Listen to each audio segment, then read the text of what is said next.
Hello and welcome to Sestra Tainment. I'm Lenora And I'm Dee. and we're coming to you today, in regards to everything entertainment. If I can get the music to stop. Hold on. There we go. There we go. We're Oh my working it out, guys. I'm Bear working with it us. out. I'm trying to do I'm wearing too many hats. That's what it is. So, Correct. but That's very true.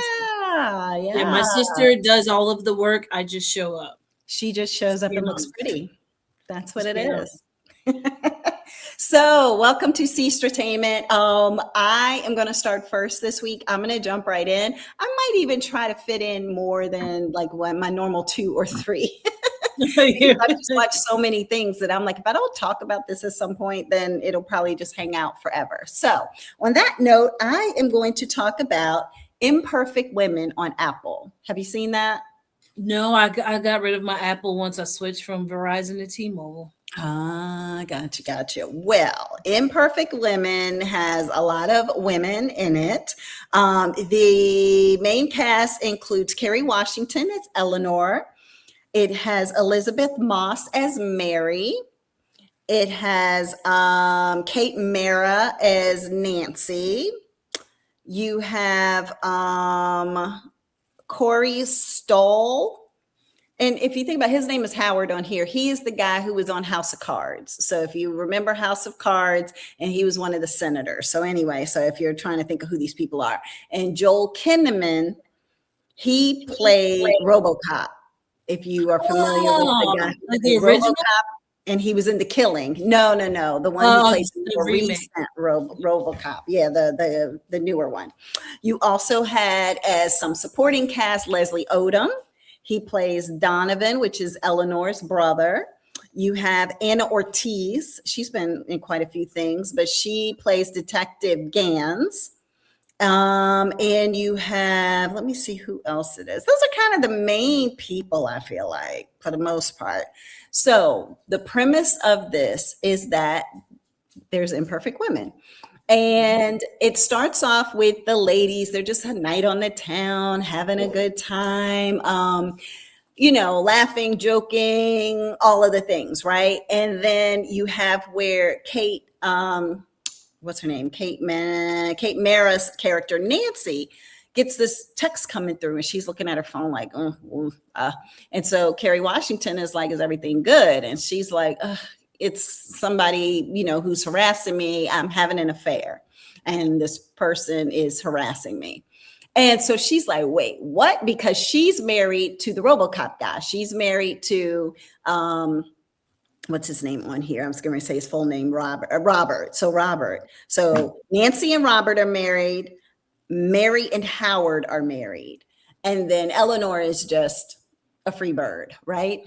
And so what ends up happening is that she confides in, Eleanor and says, yeah, I'm having this affair, but I'm not telling Nancy because I guess she felt like Nancy would be, because she's married and happy and all that. So she's like, no, she would judge, I guess, in a way, that I'm having this affair. So I'm not telling her. So then Nancy comes back because she had went away to the bathroom, comes back. And then, they're just talking and everything. And then everybody separates. And all of a sudden, the next day, everybody is like, where's Nancy? Where is Nancy? What's going on with Nancy? So the trailer tells you, so this is not a spoiler, but the trailer tells you that they find a body. And the body ends up being Nancy. So then it becomes, what happened with Nancy? What was Nancy's story? Who was she having an affair with? Was the person she had the affair with the person who did this? Or she also had an abusive childhood and was assaulted by her mom's boyfriend. And he's kind of around. So then it's like, okay, when they were talking about the text messages and the police are doing their investigation, which is when the detective comes in, Miss Ortiz, but when she comes in as Miss Gara, she's like, what in the world is going on? Like, so she's having an affair, but then she's texting back and forth with this guy who, basically molested her as a child. And then they're like, no, she would never be texting back and forth. And they're like, no, we're looking at that. Like she was having a conversation with this guy. And it didn't seem like she was as fearful of him as y'all are trying to say she was. So what was going on here? It's twists and turns and shifts and everything. So then you're like, you know, of course you look at the husband. Is he the main person, right? Is he the culprit? And then you have all of a sudden you start realizing like Kerry Washington's character when they find out that Nancy's missing. Carrie's original thought is, well, she must have accidentally stayed overnight with this guy she was having an affair with because she was going to meet him that night. So, you know, so instead of her being a good girlfriend and like trying to cover for her, which is what most women would probably do, when the husband calls and says, hey, Nancy didn't come home, she's like, I'm coming over. And she immediately spills the beans and says, oh, she's having an affair, you know, blah, blah, blah. And you're just like, really, girl? Seriously? She's trying to take her man. You find out layers of why she told him. But then you realize, okay, this is Carrie's imperfect part of being in one of the imperfect women. You already know Nancy's part of being an imperfect person because she's having an affair on her husband. Mm-hmm. You have Carrie who's, you know, sharing this information with the husband and kind of breaking girl code a little bit and does some other questionable things where you're like, okay, I see why you're an imperfect person or imperfect woman. And then you get into Nancy's story and what's going on with Nancy, which is pretty twisted. And then why she's an imperfect woman. And it's like, so at one point, the detective is like, I don't know what all three of y'all were, but y'all weren't friends. Like, y'all, like, y'all might have been kikiing and having a good time and having fun, but all this underlying stuff that's coming out now that she's gone, y'all weren't friends. And so you're just like, interesting. And then they take certain episodes and you're like, okay, well, here's Carrie having flashbacks of her interaction with Nancy before Nancy went home that you didn't see originally. So you're like, why is she slamming a door and driving off? And like, what happened with her and Nancy? And then they and do that. And then all of a sudden you see, you know, the situation with, I forgot with the other lady's name is Helen. Is that her name? Mary, which is Elizabeth Moss's character. You start to see like, oh, what's really going on with her and why is she following Nancy on the night that she died? You got another one slamming the door and leaving Nancy stranded when you know that she was going to meet somebody who's stalking her via text. So it's like all these different elements and layers to stuff. And then you're like, oh, this person is definitely the person who did it. Like, I know who did it. And then you're like, okay, the episode ends and it's like a little bit of a peek into what the next episode's going to be. And you're like, oh, that person is the person who definitely did it. You know, and then it's like, you get down that path and you're like, okay, whoa, okay, this is the person who did. I mean, obviously, this is. So every episode, it was almost like you had a new person to put into the whodunit category. And then before the end, I figured it out. Before the end, I definitely figured it out. But it was good. I personally liked it. It doesn't have that many great stars or anything. I have a question. I have a question. Is it on a gauge of his and hers? Where does it, like, if his and hers is number one, the top? I didn't think it was the number one though. What? I thought his and hers was excellent. Okay, well then if not his and hers, then what was the other one? What she did last? Oh, I would say to me now, and it's probably just me. People, the last thing she told me. No, you're talking about what is it? She did it or something like that. Why she did it or something she did it or something. I can't remember what the name of the thing was. I have to look back at all my notes. Last thing she told me, or no, because that's the last thing he told me is the one that has the girl that was married to Ben Affleck in it. Yeah. And the guy from Game of Thrones. But it was a different one. I can't remember. Okay. But you know which one I'm talking about. Yeah, I know what you're talking about. I would say for me personally, I liked that one because of the shock factor, then Mhm. this one, and then his and hers for me personally. Oh, okay. That's me Okay. personally because Okay. it had all these layers to it, right? And honestly, I'm sitting here now, I can't even remember how his and hers even ended. Like, I don't know how powerful that was for me if I can't even remember how it ended. I think that his and hers was so powerful because a lot of people didn't see that this was actually happening. It was like a question of what was going to happen at the end, but then you actually see, and then you like, oh, but I mean, like how everything ends up. I feel Oh like yeah, his yeah, and yeah. I hers, do remember the end yeah, now. I do remember the end. Yeah. his and hers, and then was it's all her fault or something like that. What was his? Yes, all her fault. All her All fault. her That's fault. it. That's what it was. That's it. So Yeah. his and hers and all her fault both tied in that kind of like surprise kind Yeah. of And who this, done I it. feel okay. So from that perspective, then this would probably be third. This would Okay. probably be third from that perspective of All her surprise. fault. Because, like All I her said, fault. I figured out who it was. And I mean, they help you along to figure it out too, Yeah. but I figured it out before the reveal came up of who it was. And then they still had another episode or two after you knew who it was to put Okay. together. Yeah, I think it was still 2 more episodes after you put together who it was, that it was like, okay, now let's explain how this unfolded Okay. and why it ended up being this particular person. Okay. And the I can't even describe it without giving anything away, but why it ended up being this particular person. So Okay. So like with his and hers, I feel like it was like the end, and then they showed you exactly what happened. right, And this all isn't her that. That's fault. why I said, Okay. and that's why I feel like even for all her fault, it was you found out in like the last episode Yeah. what But was then going but then there was more that went along with it, with that Yes, one. it was a lot that went along with that and why it was so like diabolical. Like both of those were kind of like, ooh, it was like a brilliant genius and diabolical. Those were the two things that I would say for those. And this was more just like rage, I guess. You know what I mean? It wasn't Okay. Yeah, no, I anything get that that. like Yeah. went to that degree.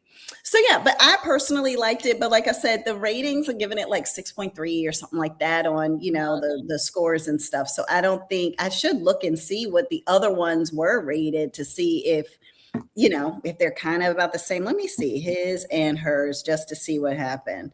That one was rated a 7.1. So Okay. 6.3, 7.1, you know. And all her fault was a 7.5.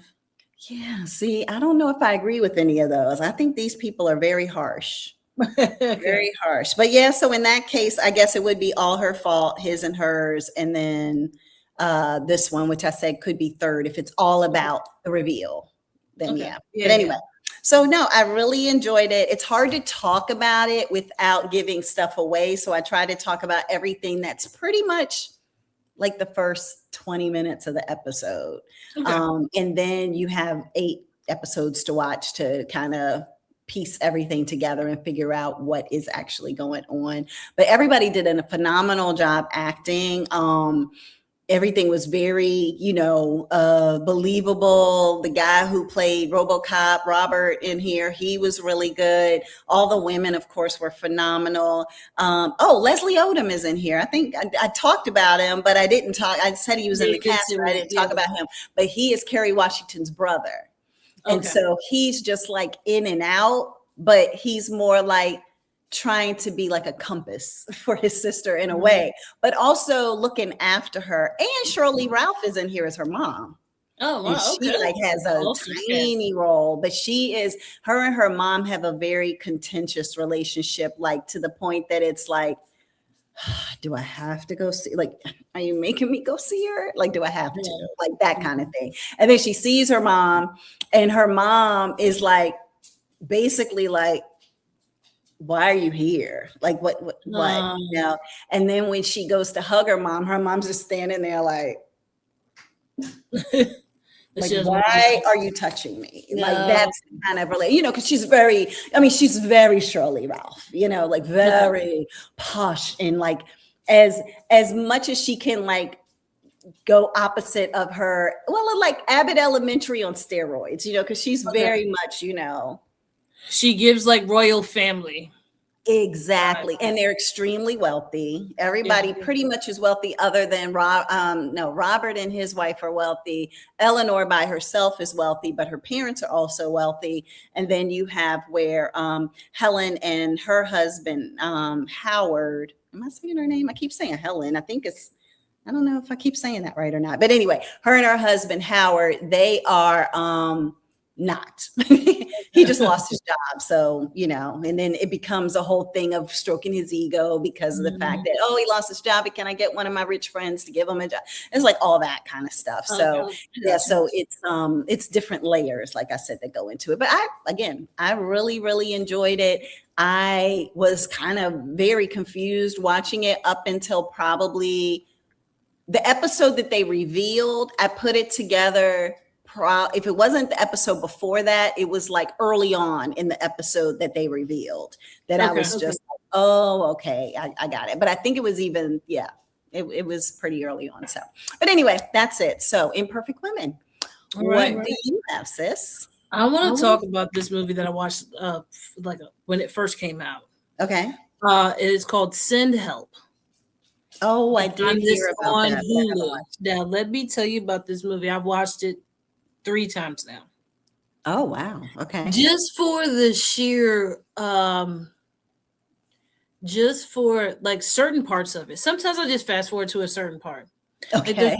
Like the boar scene, the wild boar scene. I don't even know what this means. Yeah, it's just you see the desperation. She's like she is a mother protecting her babies, but has no kids. There are no kids, but she comes off like a mother protecting her babies the way that she gets with this boy. It's okay. Let me just get into it. Yeah, we need a cast. We need to know what's going on. Yeah, I'm about to tell you the cast is. All right, so for Send Help, like I said, it's on Hulu. So you have, I don't know if you can see this. No, you're not gonna be able to see it. All right, so you have Rachel McAdams, which everybody knows her from The Notebook. She plays Linda Little. You also have Dylan O'Brien, who plays Bradley Preston. You have a couple of more people who are just kind of like pop in there, but Ediel Ismail plays Zuri, who is the fiance to Bradley. You have Dennis Haysbert, who everybody knows him. Your good hands for Allstate. I forgot that was his name. He plays Franklin, who he's only in there for a second. Like literally, just imagine Castaway with 2 people. That's what this movie is. Yeah. 2 people in a boar on an island. Okay. But yeah, everybody else is just kind of like add-on people who are only in the movie for a few minutes. So like Dennis Haysbert's only in there for a few minutes as Franklin. Xavier Samuel is only in a few minutes for Donovan. Chris Pang is only in a few minutes for Chase. Basically that's pretty much it. Everybody else you don't really need to know about because they're in there at least amount of time. Like there's some people who are in there for like literally 2 minutes. And that's like you add up all of their clips, I'm sure it will equal 2 minutes. But anyway, so let me tell you about this. Okay. Here's how I describe it. Okay. So you have a gullible woman who works harder than everyone else in the company. She does all the work for her coworkers and she gets looked over for a promotion. Okay. And she has kind of a breakdown when she finds out who ends up getting the promotion, which is somebody who she does all the work for. So now she gets like a breakdown, but it's not a full breakdown. It's a breakdown to where she's upset, crying, and she's like, don't let anybody see you cry. You're not going to cry, as she's walking off of the floor from her cubicle to leave. But then she still has a job to do. So what does she do? She has to fly with the bigwigs, including the guy who has taken her position for that promotion, to another country. So while they're in the air, the guys are all clicked up. So it's like 4 guys clicked up, making fun of her, making fun of Linda. Now, they're making fun of Linda because she made a video to put on, I don't know if it was YouTube or send in to like CBS or whatever, because she wants to be on Survivor. So she did her whole video and everything, and they're sitting there laughing at it. Now she's sitting at the computer on the private jet, and she's just typing away, doing all her work that she needs to do because she wants to make sure everything is good for when they get to the next country. Yeah. To do everything for the company. I have no idea what the company is. They don't explain what the company is, what the company does. We just know it's corporate. This is the job that you were offered. This is what you got taken away from you. Now this is what's happening. So while all of this is happening, then they hit some turbulence and some lightning, and the stewardess is like, can you, hey guys, you got to sit down. We got some really bad turbulence. As soon as the guys were going to sit down, the guy who is in charge, who was actually the owner who passed away, his son is now in charge. Okay. He is like, yeah, sit down if you want to be a bunch of vaginas in a different way. Mm-hmm. And the guys are like, ha ha ha ha. Then lightning strikes. Boom. Now you see the guys, they're in the air, hit the top of the plane, hit the bottom of the plane, hitting chairs side to side. They're grabbing on the stuff. It is bad. Now the plane's breaking into pieces. And this is like the first maybe 10 minutes. Oh my Plane's gosh. breaking into pieces. The windows are sucked out. And now you see this one guy who took her promotion is like, help me. She's like, okay, take my hand. As he takes her hand, he's like, give me your seat. What? You want me to die so you can live? Is that what you're trying to tell me? Wait, you just said give me, you want my seat? I'm hooked in because I listen. Right. Yeah, exactly. You want to be a man. Mm-hmm. And you want to be like, I don't need to be a seatbelt because I'm not a vagina. And now you want me to help you? And you already helped her hand. Yeah. What happens? Boom, door flies off. So now you got two people who are holding on. One guy is holding on to another guy who was just like, help me, save me. And the guy who took her position has her in a chokehold. He's like holding her by her throat saying, give me your seat. And she's like freaking out. Everything goes really quiet and slow. And then you see her, all the silverware is flying down the aisle. She reaches down, she picks up a fork, stabs him in the hand.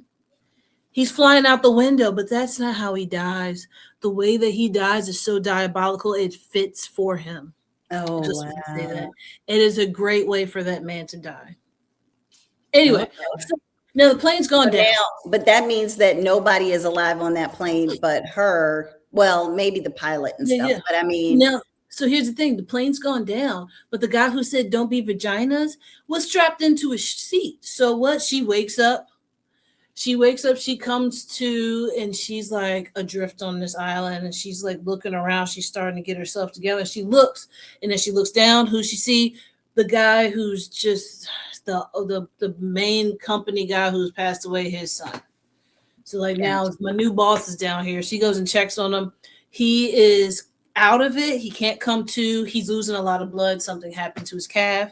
It's like bleeding out everywhere. So she's like doing anything and everything to make sure that he stays alive, she stays alive. And because she's been training for Survivor, she has a whole hut made for them. Oh, wow. Like she has like a place where you can get water. She has a place where you lay down. She has like, she's making like spears and everything. So that's why I say the boar part. Guys, listen to me. When you see the boar part of it, it is life-changing. Because she says she kind of likes hunting. But when you see it, it's so grotesque. But it fits the part of it. But then it's also like, oh, you a little crazy. Okay, so you not all there. We need that to survive. Yeah. So we need to see him get sucked out of the plane, and we need to see her and the boar. Those are the two main things that we need to see. Yeah. Those are the main things.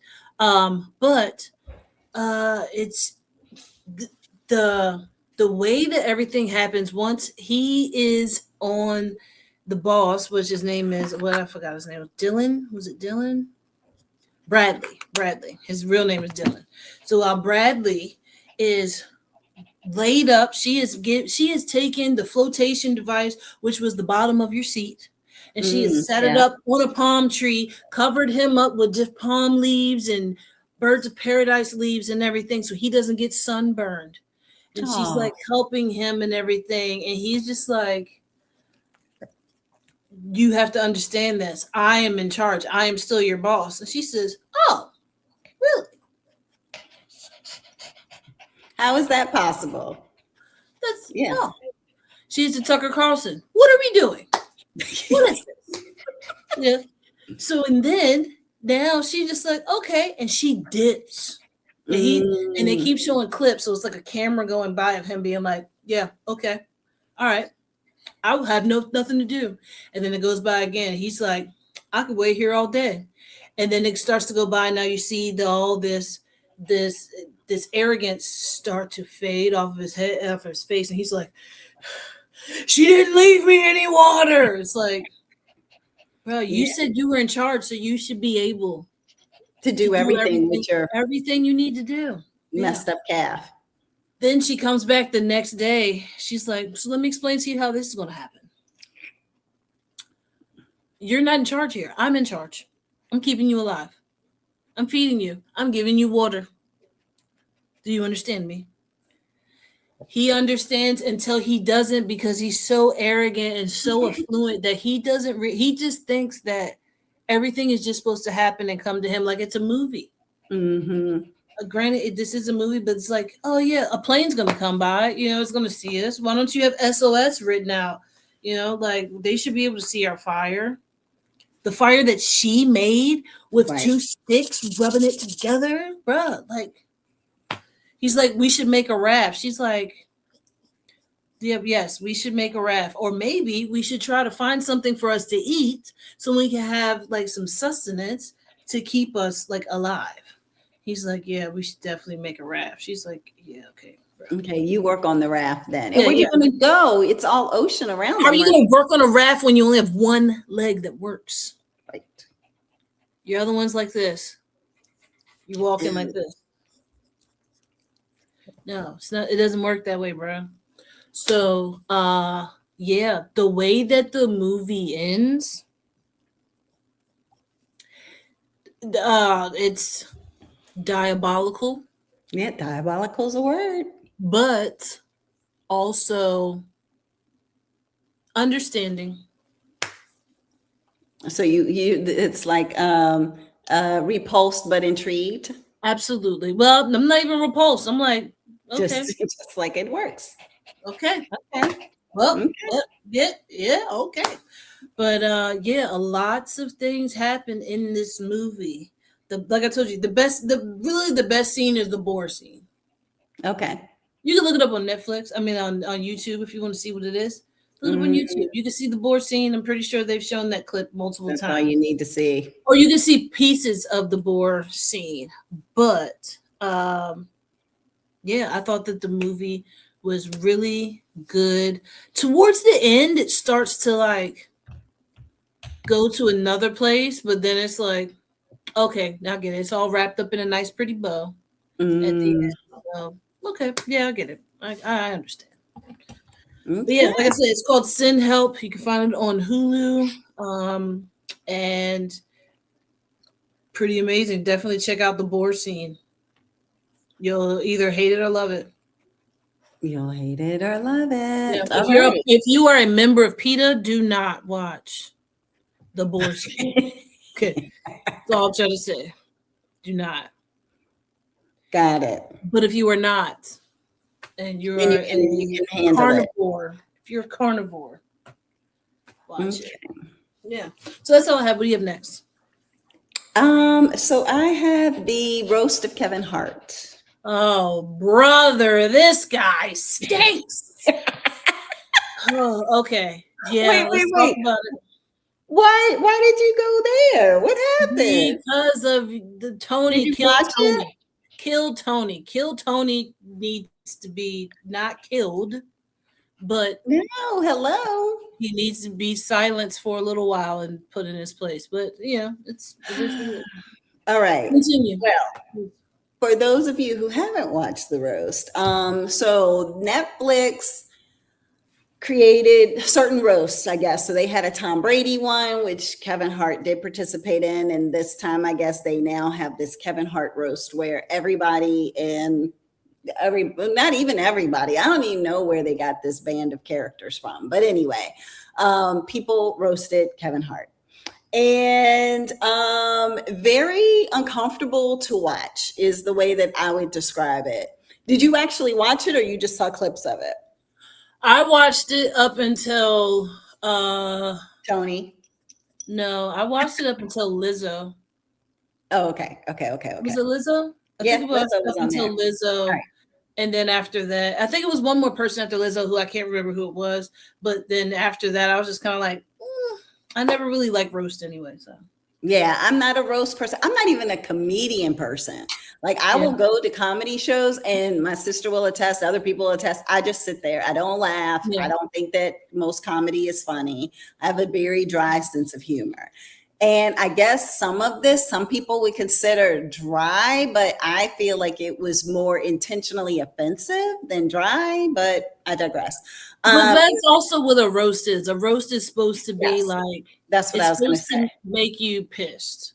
Yes, But a roast is supposed to pick the worst parts of your life or the things that people joke about you with or whatever, yes, and just dig in and dig in and Yeah. dig in and dig in and like make it scab. but there were a lot of the stray bullets that kept flying. Well, towards here's the other thing with roast too. If you're on the stage, and in this one, I guess it was if you're on the front row of the stage, you're a target. If you're in the back row, you aren't a target. If you're in the front row, Regina Hall got nothing. Okay, no, Regina Hall got I'm just nothing. saying, no. And She she was got on the front. nothing because she has nothing. What are they going to joke on her about? Scary movie? Like, what does she have that's No, I feel like they were like, because you have to ask people like, hey, like I'm gonna say this stuff about this. Is this gonna bother you? I feel like she was like, if you say anything about me, my children, my husband, anybody, it's not gonna be a roast anymore. husband, does she? I don't know what she has. I don't know, but I'm just saying, like, if you say anything about me, it's not gonna be pretty for you. Like, I got some Bloods and some Crips outside waiting for you. I feel like that's how it was. She was untouchable. It's possible. Yeah, it is possible. I think that it was definitely a situation where the only reason she was in the front row was because she was, of course, doing her jokes. But let me just say who was there. I haven't gotten to that yet. So you had, if I can get to it, Chelsea Handler, she was there. Regina Hall was there. Shane Gillis was like the MC, I guess, the host. You had Tony Hinchcliffe. Cliff, I guess, how you say it. You had Draymond Green, you had Cat Williams, Dwayne Johnson, Pete Davidson was there, but I never saw him get up and actually do any. Yeah, he got up. I think he got up. I never saw him get up and he never roasted them. He just was sitting there taking all of the strays. Oh, okay. And Lizzo, and what's the guy who's always at the roast where they didn't. Oh yeah, the roast master general. I forgot what his name is, but anyway, and then you have Ross, Jeff Ross, yeah. And then you have, did I say Dwayne "The Rock" Johnson? And then Tom Brady. Lizzo. I feel like I said Lizzo. I think that was everybody who actually either was sitting in the front row or roasted. Oh, and some guy who is his friend. Naeem, his writer. Naeem, I don't know what his last name is. And he's not on, he doesn't even show up on the cast list. Wait, hold on, let me see. No, wait, Naeem. Okay. Naeem Hill or something like that? Something like that. Yeah, it's kind of crazy. They got all these weird people there, but I guess because they were in the audience and maybe they showed them, like Jennifer Lopez was in the audience and they showed her. So she's showing up as part of the cast on here, which is crazy. Yeah, but anyway, so different people were, in the audience, and then other people who actually did the roasting. And so I guess Shane, I don't know how he got selected. I think Shane and Tony were selected by Netflix. I don't think that had anything to do with Kevin Hart specifically. I guess they were like, look, you can do this but you ain't gonna have a bunch of black people here. We gonna mix it up and we're gonna make it. Oh, and there was some other guy too on the end. I don't know who he was, but he was making inappropriate jokes too. On the other side of Regina Hall, that black guy. dude, white dude. White. Was he a black white guy? Yeah, I can't remember what his name was. Anyway, long story short. Yeah. I do know who you're talking about. I can't think of his name, but yeah, he's actually been on. I think he was on like Bad Boys comedy thing that he did. Okay. He's always had the burgundy hair. He's always looked. He reminds me of the father from the Dinosaurs TV show. Okay, well, sorry. For the roast itself, you know, you have Jeff Rosen. He goes up there and says his jokes, and his weren't. I mean, for being a roast master, they were like, I think the worst one he said was about Kevin Hart in Vegas. So I guess he had an affair in Vegas, and everybody was joking about that in front of his wife, who was in the audience. So again, I think this is his new wife. I think that was like his previous wife or something like that. I think he cheated with his previous wife, and this is a new wife, because I feel like he got married not too long ago. I don't think that this wife is that. I think this is that wife. I don't know, but we could be wrong. Allegedly, I don't know. Anyway, so then you had you just had everybody roasting everybody. So what I found was Chelsea Handler took a lot of strays about her being with black men and 50 Cent specifically. Like that was every joke about Chelsea Handler was that. Now, mind you, when you're a comedian and you're there, you know what a roast is, right? Mm-hmm. You know what a roast is. So therefore, I think that it's with the Regina Hall part, I was just wondering if it's more, she's not a comedian. So therefore, they didn't go after her in the same way that they went after other comedians. But they went after Lizzo. They went after Lizzo because her weight is an easy go after. That's the only thing they talked about with Lizzo was her weight. And that's because she was there. So I don't know how she felt about it. I don't know if she knew that, you know, me signing up for this roast means that I'm going to get roasted and it's not all going to be focused on Kevin. But there was a lot of cringy moments. Like there was no need for them to say something about George Floyd. What does that have to do with anything? Like that's not what I'm saying. It's not even somebody who's physically around or on the stage or anything like that. So why are we doing just black jokes in general because you feel like you can do black jokes? They were going after Cheryl Underwood about being so black and her husband who had died and all of these things. But Cheryl Underwood being a comedian is like, it's a roast. So when TMZ was trying to talk to her and get her all riled up about all the nasty things that they said about her, that the white men said about her, she was just like, it's a roast.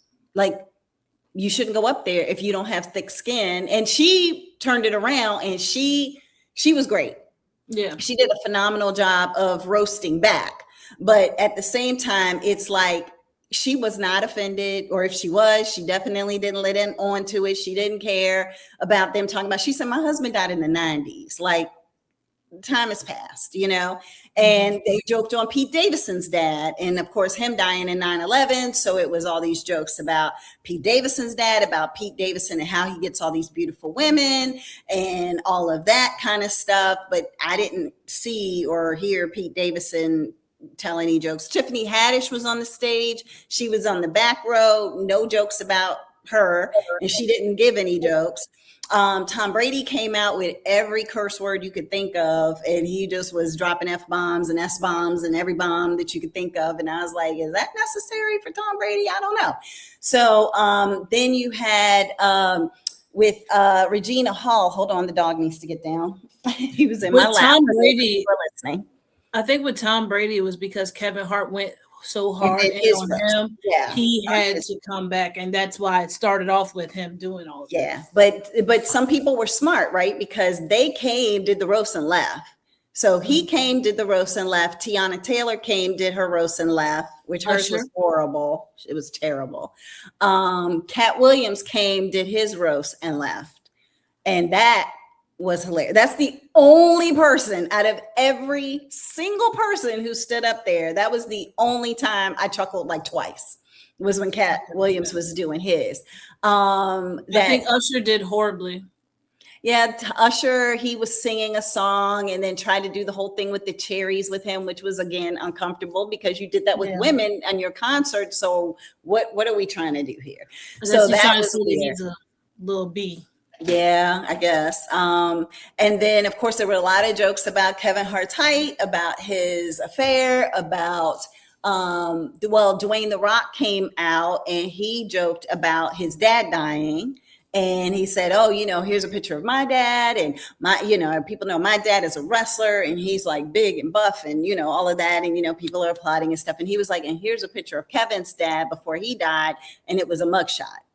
So they showed, that and, people like, oh my gosh. And then Kevin's cracking up laughing, of course. And then, because I guess you have to, it's a roast. And so, and then it became this whole thing of like, Kevin's dad really did go to prison and then Kevin's dad being dead and The Rock's dad being dead. And it was like, I don't know, it was a lot going on with that.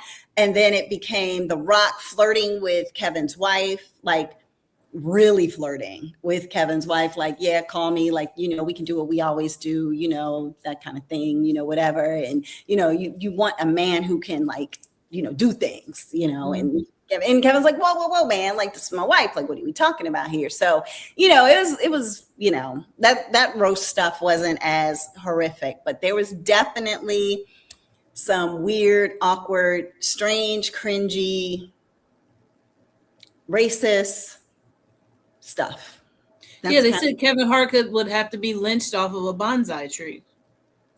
It's a lot of stuff. And Tony specifically like went way, I mean, Shane did too, but Tony went a whole other level. And like, it was just it was almost like the white men on the stage wanted to use that opportunity as a time to say every Black racist joke that they could ever say in public to say, and not even to address it to Kevin Hart. Like just, however we want to say a racist joke, let's just go ahead and do this because this is our opportunity, which was kind of weird.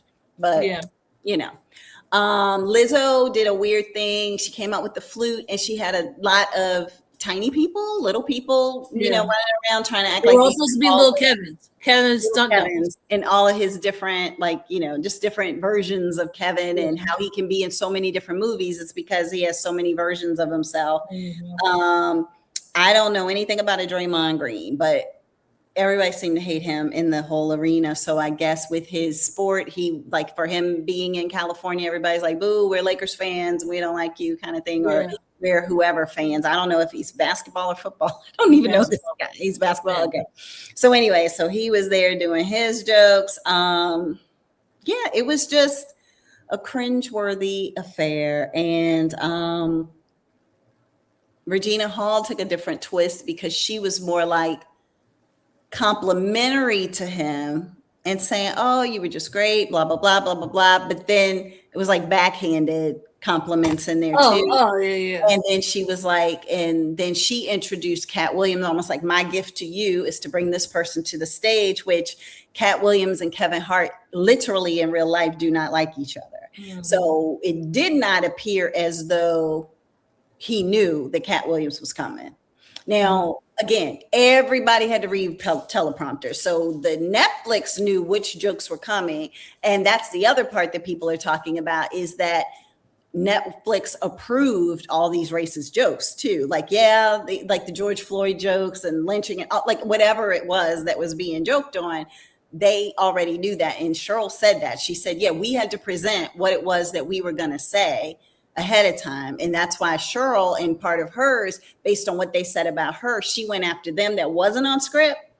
So that way, when she came back, she said, okay, let me get back to the teleprompter. And then she went back and, was actually saying the jokes that she had already presented to Netflix. So on that note, I don't know, but I did think the only thing that saved this was the Cat Williams part, because he did come out and he had some really, to me, like I said, a couple of funny jokes. And it was, he went into Diddy stuff and he was just, joking about that from a perspective of like, yeah, perverted people hung out with Diddy and blah, blah, blah. And Kevin's one of those people. And Kevin didn't say anything about it because Kevin's one of those people. And Kevin, so everything that he could do to do like a real dig at him about different things in his life and how he stole roles from him and different stuff, like he just put all those things out there. But then Kevin at the end had the opportunity to come back at everybody. So he was like, yeah, this and that, and his jokes weren't really that funny. Like I didn't feel like much landed. But he was like, how's Cat gonna say that I stole his? I ain't trying to be a primp, that's not what I do, blah, blah, blah. So, it was okay. Then I noticed on Kevin's social media the next morning, I guess he had heard all the backlash because this was Mother's Day that it came out. So he had heard all the backlash about it. So he did a video of him like waking up the next morning and like, y'all, it was a roast. Like, that's what we do as comedians. Like, don't take it personal. Nobody on the stage took it personal. Like, yeah, they joke about all these things, but it's not that serious, and he's like, but I'm drunk. So, we'll see, but blah, blah, blah. So then I saw an article that said that 2026 is the end of the roast. Like it was so that it's like, we cannot allow this to happen anymore. And maybe it's because, and there are comedians who feel like there's just too censored, right? There's too many things that everybody's so either woke or sensitive or whatever that we can't do the things that we used to do. Because roasts have been going around forever. Like, yeah. Probably. No, actually even longer. I think they said the very first roast was Dean Martin. So just to put into perspective how long roasts have been going on. So they were just like, but this just went to another level. To some people, to other people, they were like, hey, it was all in fun. So on that note, the roast of Kevin Hart, watch it or not. Yeah. I feel like if you're going to do a roast, everything should be about the people who are there, not the people who are not there. Right. Right. Because then you just talk about random people and it's like, okay. Like, and I mean, for me personally, like talking about Diddy, if you know that he was, if you know Kevin Hart was at Diddy parties all the time, then that I think, Diddy's not there, but you're relating it at least to the person you're roasting. Whereas if you're talking about George Floyd, what the heck does that have to do with anything? It's like talking about Will Smith. What would he have to do with it? Like you just random people out here to talk about them. Like it doesn't make any sense. So yeah. It's like you had a joke written down, but now you just want to use this time to put this joke out. But it's like, but that has nothing to do with what your job is, right? But the point though is everybody was reading off the teleprompter, so that joke was in there. It wasn't like a no. I'm saying that people had the joke written down. God knows how long ago.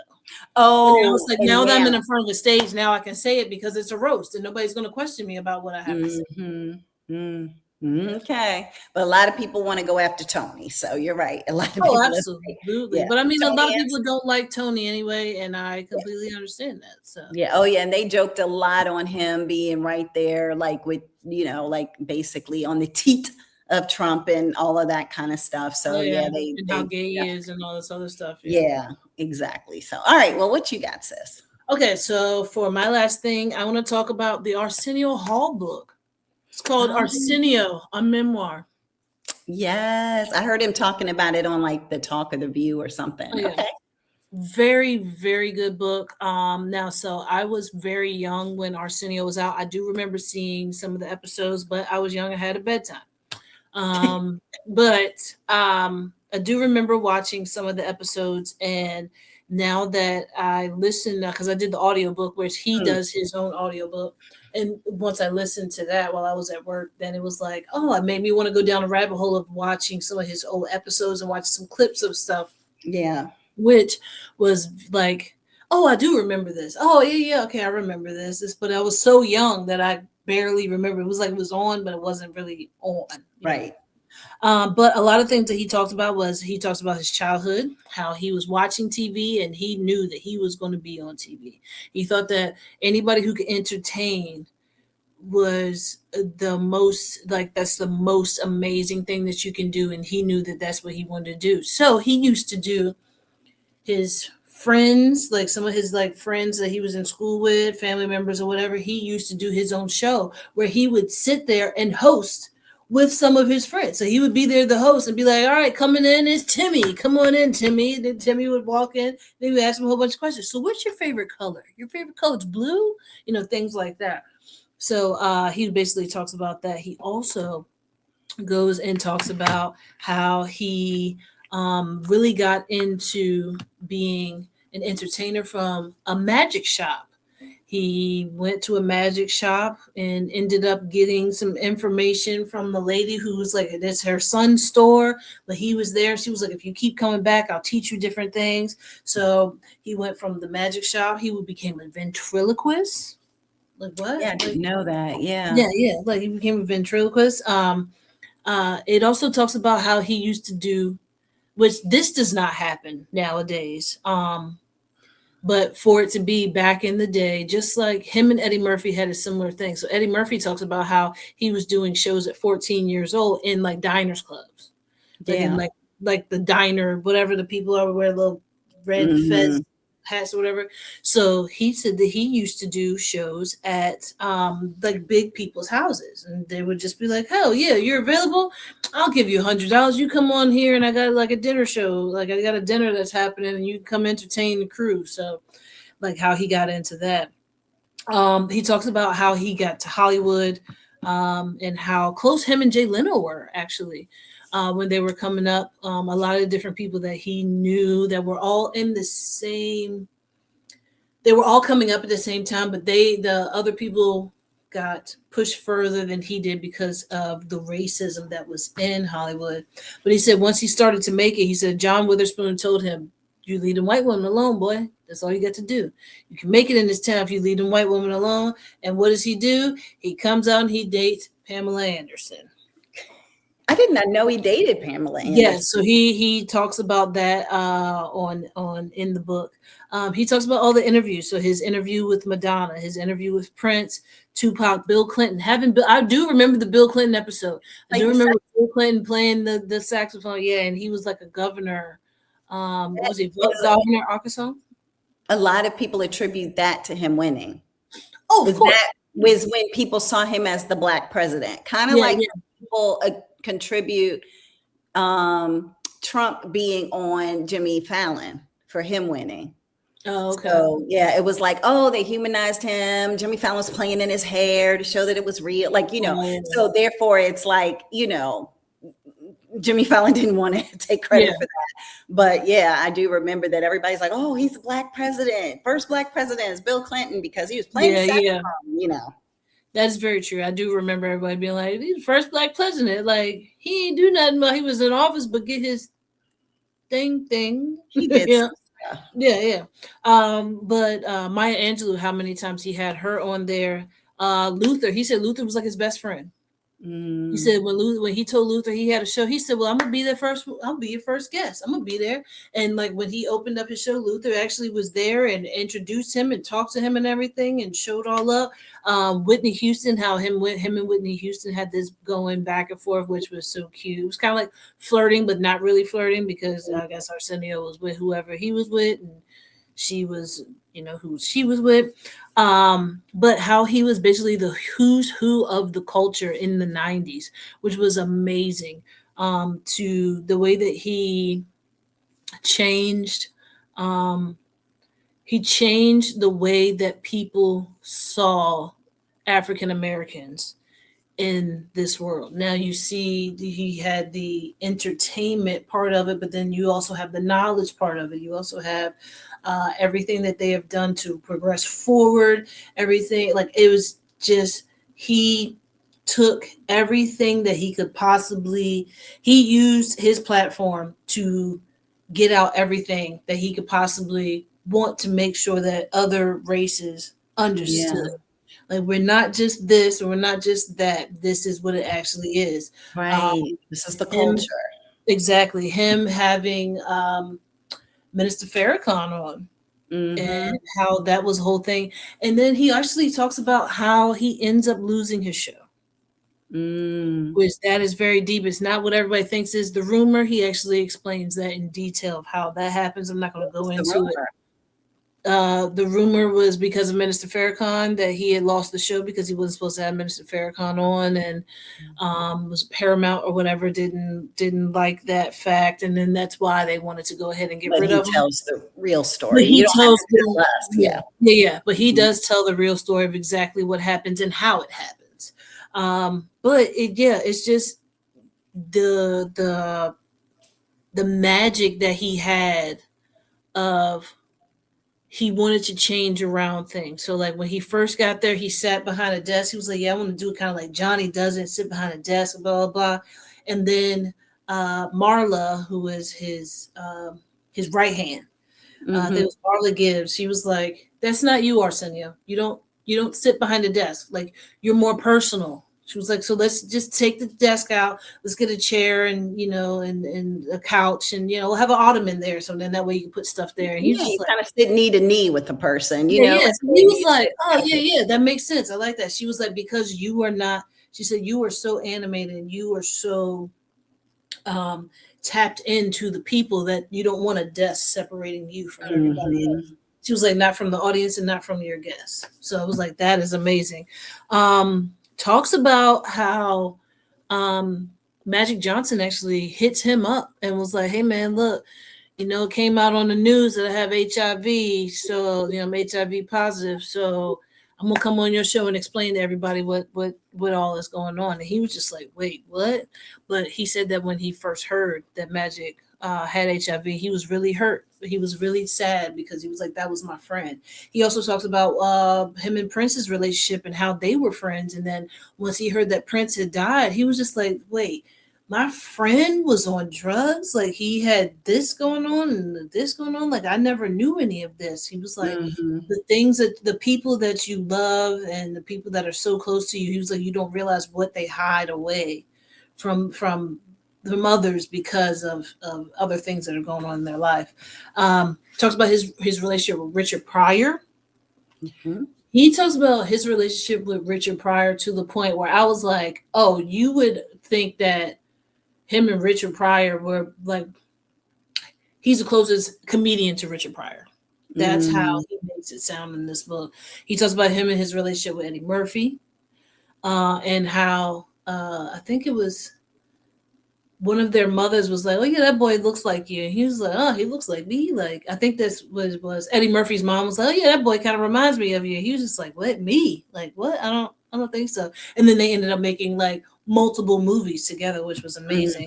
But then also his relationship with Paula Abdul, how they were great friends, but then also lovers, and then gone back to great friends, and how he was like, I know my wife was tired of hearing about me and Paula Abdul. And baby, I apologize, but we did have this relationship and everybody knows about it. It was such a big thing in the 90s, but ain't nobody know about it. I did not. I lived the 90s. I never heard of him with Paula Abdul. Well, yeah, they were always cited out places or something like that. I don't know, maybe the National Enquirer or Star saw this. Yeah, but maybe on a tabloid. Yeah. But I think it was an amazing book. A lot of the parts of the book gave me chills just hearing him talk about it. And it was extra. I would say that this book is probably the best book that I have read or listened to since I talked about the Jennifer Lewis book. Okay. Yeah. Wow. So definitely check it out. It's called Arsenio, a memoir, and it's amazing. I love it.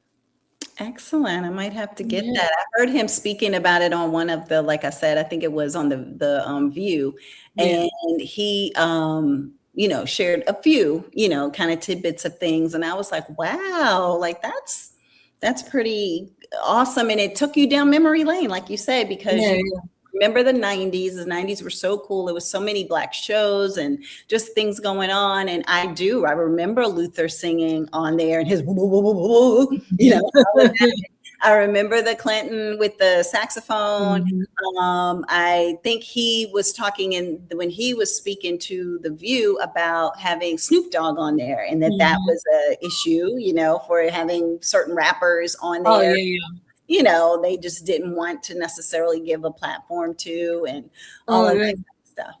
Another thing is like when he said that he wanted to have certain people on and Paramount was like, no, Yeah. he said he did a workaround. He was like, well, I remember Johnny Carson sitting like doing his opening monologue and being like, oh, I see such and such sitting in the audience.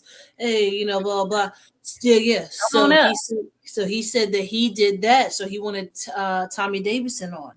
And they were like, no, he is not what our audience likes or anything like that. So he said he got Tommy Davidson to sit in the audience and then was like, hey, I see my boy Tommy Davidson. And he told him to come up. He said, but Tommy Davidson made the most rash joke that he was just like, yeah, maybe I should have done that. Yeah, it's like at least warn him and say, look, I'm gonna call you up, but you got to be clean. No. He told him. He told him. He was like, Yeah. He told him to be him. He said, be you. No, but then that's he was not just what like, you tell a Tommy Davidson. But that's what he wanted. But that's what Arsenio wanted. He wanted him to be him. And then he was just like, he said, the joke hit funny for me. He said, but for national TV, not so much. But still on the same thing. Yeah, because that could have cost him a show. Because it very well could be just a very thin line that they put a brother on, so. All right, I have a couple of hot topics. So just a couple real quick because we're kind of coming over time. So one is that there's this situation going on right now about whether or not people actually have a doctoral degree. And so it is Dr. Cheyanne Bryant. We're going to have to talk about that next week because I got a lot to say. But continue. Oh. Okay. Well, I was just going to say that she basically was going to college for a PhD, and it's supposedly that she did not graduate with said PhD. So she's been calling herself Dr. Bryant. She's been doing all these different things. She's been going and being interviewed by Nick Cannon and Club Shay Shay and all these things, which she now is calling her my sessions. When I had sessions, my sessions have been live. You've seen my sessions with people. And I'm like, you were being interviewed. How is that your session of giving psychological advice to other people and being therapists? Like, I don't know. I don't get that. But anyway, and every answer that she gives is basically, because I was a psychology major, I'm picking up the writing. I'm picking up what she's putting down, which is basically, I don't have a degree. I don't have to prove, that's just what she's saying. I don't have to prove to you that I have a degree. I am saying that I earned a degree. So she is playing with words like a politician, where it's like, I'm not giving you any proof that I have my degree, but I earned a degree. You have seen my work. So therefore, why is anybody even questioning it? So digging deeper and looking into a few other things, the story is allegedly that she did go to this particular, and there's a whole story of her going to the college. The college is now no longer a college, Argos or whatever in New York. It's no longer a school. And she's saying there's no record of her degree because the school's dismantled. But everybody else who's gone to that school has their degree. You can get access to it. They told you for the window of time in which you could get it. Plus, they're like, wear pictures of you with all your regalia, wear pictures of you with other people from your graduation, what your parents say about you being somebody who graduated, friends, family. Did nobody go to your graduation? Does nobody like you? Like, why is it that nobody is coming to your defense to say, yes, you have your doctorate degree?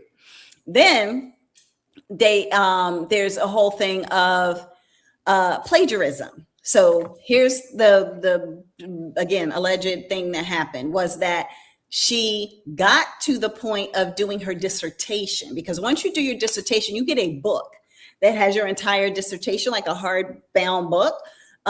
That's your dissertation. Where is that? She's not showing anybody. She says she doesn't have to, but it's always online. Anybody's doctoral program, you're going to have it online.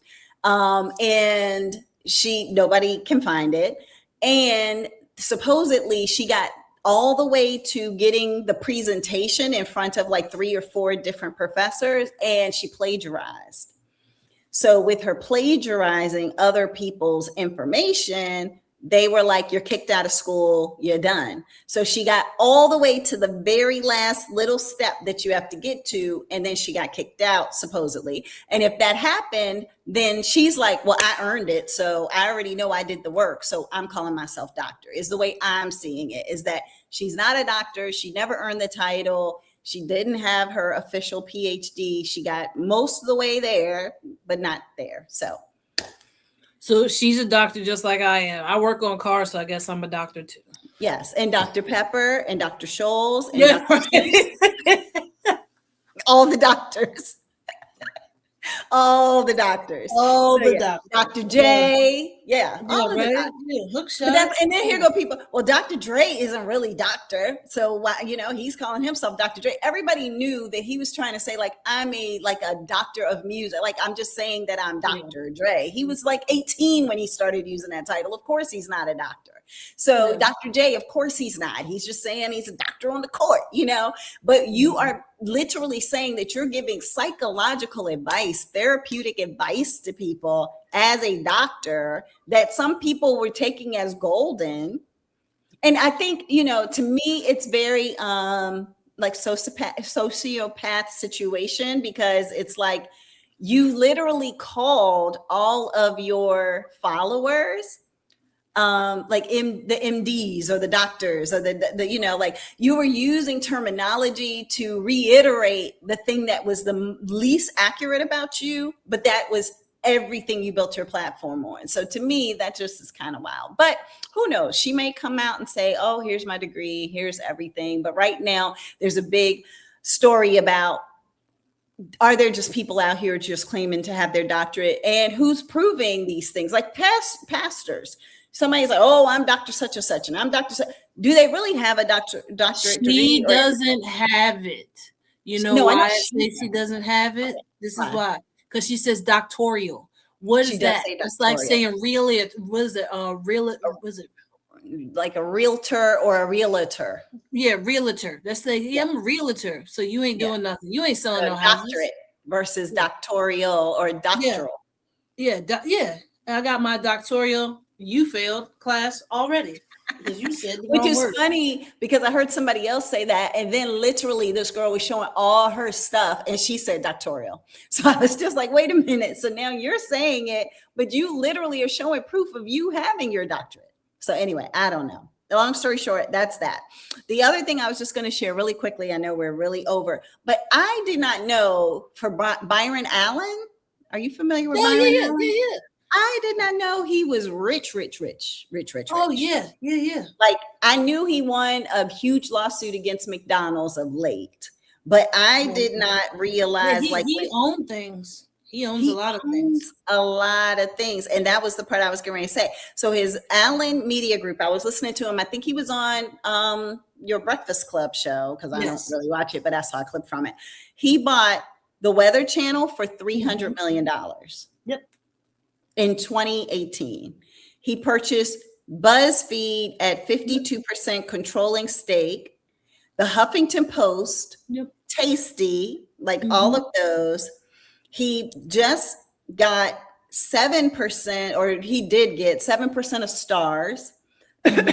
He's going to buy Stars. He's like, I have already told Stars, I am purchasing Stars, because as soon as I got the 7%, they try to put all these things into place to stop me from getting anything more than the 7%. So then I said, you can slow me down, but you're not going to stop me. I'm going to own Stars, because you're saying that you want to go after the Black demographic, but y'all don't look like that. So therefore, I'm going to go ahead and take it over. And good luck with that. So he was just proclaiming that, hey, you can slow me down all you want, but I will own 52% of Stars. So he wants to have a majority stake of that. He's at almost 11% of Stars right now.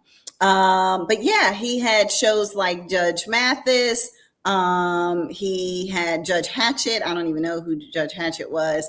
Live broadcasting things. Of course, he had his own show back in the day where he would just, do kind of an Arsenio Hall thing. He would just interview people. And so anyway, I was just listening to him talking. He's like, oh yeah, well, I spent like $50 million on this one, and then 300 million over here, and then 150 million over there. And I'm just like, he's talking about these dollars like it's $150 dollars, as opposed to $150, yeah. $50 million. And I'm just like, okay, Byron. Now, mind you, him on his show hated it. Never Oh yeah, liked me too. Yeah. I never thought he was funny when he would make his little jokes, because he would do comedian stuff. Never been a fan of Byron Allen. But from his business sense and everything that he's done with that, I don't know if he's written a book, but that might be a very interesting book to read as well. Because I think his lawsuit with McDonald's was like in the bill, like it was like $1 billion or something. And he ended up winning, but I don't know how much of that he was awarded. But I say all that to say, brother got bank. Oh yeah, yeah. Like he's one of those. I wonder if he's one of those people who's like, I want to get into this, so now I have to learn from the bottom. So I'm gonna go in as this, and then learn it, and then move up to this, and then learn it, and then move up to this, and then learn it. Yeah, and just watch how everything is. It's like, okay, I got it, and then does his own thing. But yeah. I've been hearing all about him and everything that he owns with the Breakfast Club, because he has been killing it. Yeah, he's phenomenal at what he's been able to do, which is amazing. So on that note, yeah, we went over, but we appreciate y'all hanging in here with us for Sestra Tainment. I hope you all have a great week, and nice holiday too, because the holiday's coming up Monday. So enjoy the holiday and Memorial Day. Oh, she's got the Chris Brown dance going on. Okay. So have a great one, everybody. Bye. Bye-bye. Bye.